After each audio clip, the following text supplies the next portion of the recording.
Welcome back, guys, to CFL Central, CFL content for the fans, by the fans, and then we got our Week 14 review here today. Jake's sadly busy, so not going to be able to have him along for this, but this has been quite a crazy week, so let's get right into it. But first, before we get into that, we got to talk about today's sponsor, which is BetStamp. Now, BetStamp is not a traditional sports betting website. It does not offer you one money line. It will actually offer you many money lines from a variety of sources and other betting websites, so that way you can make the most for every bet you make. So make sure when you download it from the App Store, or if you use the link in the description below to the website, you will use code CFL Central, so that way they know that you're coming from us and you're saving money. So that way you can make the most out of your bets and get the biggest possible payout instead of whatever just your app will offer you. So thanks again to BetStamp for sponsoring this video. Let's get back into it. All right, so thanks again to BetStamp for sponsoring this video. And we got the Lions versus the Alouettes first. The Alouettes will win 31-10 and are going to continue second in the East now. Alouettes are 5-7, so 21-point victory over the Lions. Interesting enough now that Vernon Adams Jr. is now on the Lions, of course, with the quarterback injuries that the Lions have been dealing with. And it's clear that they are struggling without Nathan Rourke. Now, part of this, I have to imagine, is because of what Rourke brought to the table. And then as well as when you have one of your big leaders on your team go down, teams will either get extremely motivated to play now, to play even harder now that they're gone, or they'll kind of fall apart. As a Jets fan in the NHL, we saw this very much, not through an injury, but a player not being able to play. When Mark Scheifele had his hit on Jake Evans in the playoffs, he was suspended, and now that we had lost one of our best players, it just seemed like everyone didn't have that motivation to keep going, and so I'm seeing that a little bit from the Lions here now that Rourke is out. I still think that Vernon Adams Jr. really needs to get used to this Lions group, but I mean, 3 points in the first and then just 7 points in the fourth quarter, you can't win a football game on that. So Lions were struggling to get on the board here. Alouettes did pretty decent of that, taking advantage definitely of some weaknesses in the BC Lions defense, as they didn't have the strongest game. I mean, Trevor Harris only threw for 163 yards on the night, 7.1 on the average. Decent game in the run department, but overall, a little bit of a messy game. But overall, yeah, the Alouettes would win this one 31-10. And that'll bring us into our next game of the week, which was Toronto versus Ottawa. Now, I went with a bold prediction and said that Ottawa would win this over the Argonauts. However, Argonauts won. However, it was very close. It was close. It was within the realm of possibility. I knew that Ottawa was going to put up a fight. I thought they might even be able to get over that hump and get the victory. It was a little bit of it was a bold one. It was kind of a shot in the dark, but they should be really proud of themselves for the performance they were able to put up. Only 5-point difference, 24-19. Argonauts would win this and stay first in the East with a now decent winning record, 7-5. So having a winning record in the East is rare, so that they gotta hold on to that. Ottawa is still desperately trying to fight to get into a playoff spot.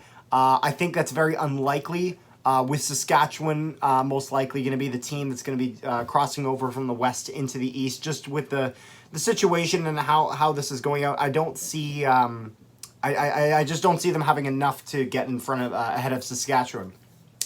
Now, one thing I do want to talk about a little bit in this game was quite a stellar performance by McLeod Bethels-Thompson. He would throw for 365 yards on the night, and he would have an average of 9.4. So impressive performance by him in a season of ups and downs and mediocrity and just very hit and miss. And this was very much a hit. So few misses, and it's just not.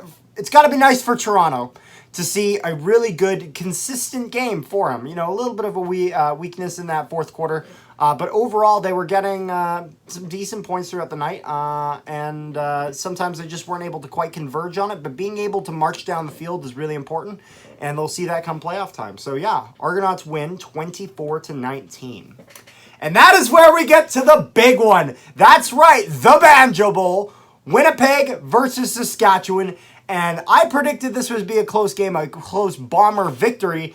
And it's clear that if Saskatchewan wanted to win either of these two games, they needed to win Labor Day. Saskatchewan had a pretty good Labor Day performance, putting up quite a fight against the Bombers. However, it seemed that every mistake the Bombers made in Labor Day, they fixed for the Banjo Bowl. And every mistake the Riders made for Labor Day got worse. And then the things that they had going from them kind of settled down a bit. Hickson got figured out a little bit by that Bomber defense, and they were able to shut him down good. And the biggest failure of this game for Saskatchewan is absolutely their defense. The Bombers did not punt the ball the entire game until 2:33 left in the fourth quarter. The fourth quarter. They were giving up points every single drive. They gave up 2 field goals in the first, 21 points followed by 10, followed by 17 in the second, third, and fourth quarter. Like, you can't win a football game like that. You can't, even though they were able to put up 20 points. Cody Fajardo had an okay game. If you want to know my thoughts on the hit on Cody Fajardo, that was then overturned via Coach's Challenge, check out on the No One Hockey podcast my review of the game, Bomber Reaction. Make sure to do that. And overall, this was the Bombers' most complete game I've seen from them. Like I said in that video, there have been a lot of individual performances by Bomber receivers each game where, Rasheed Bailey would have a really strong game and Greg Ellingson would have a really strong game. The only really exception to this is Dalton Schoen, who's been absolutely fantastic this entire time. But then Dembski had his game where he did really good. And Wolotarski had his game where he did really good.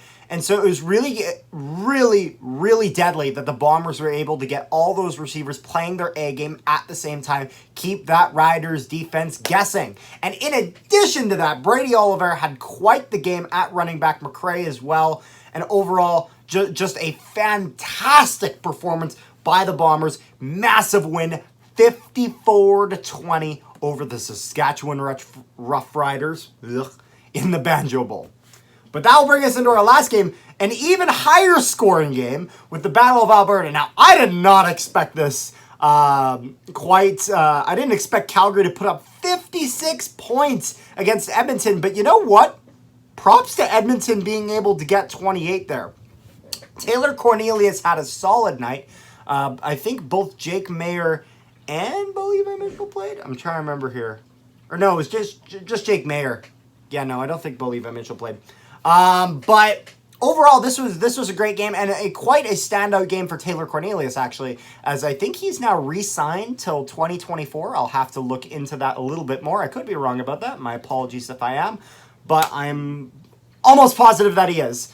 And it was nice for Calgary having Kadeem Carrion. He got 13.1 on the average rushing yards, so very, very impressive with that. And overall, it was very much Calgary being able to have a good start and a good finish, putting over 20 points in each of those quarters, 21 in the first and 20 in the fourth. And Edmonton just kind of playing consistently decent, pretty solid offense. All right, good. 28 points is normally enough to win a game. But it was really the Edmonton defense that was struggling to deal with Calgary here. And this shows how dangerous this Calgary offense can be when it really gets going. And they were able to completely figure out that Edmonton Elks defense, and they took advantage of that in every single way, the same way the Bombers did of Saskatchewan. So yeah, 56-28 final score. So I hope you guys enjoyed this video, and make sure you guys tune in to the Week 15 preview before you watch those games tonight, or maybe you have, who knows, but check out our thoughts. It will be posted before that goes up. So yeah, and take care, guys.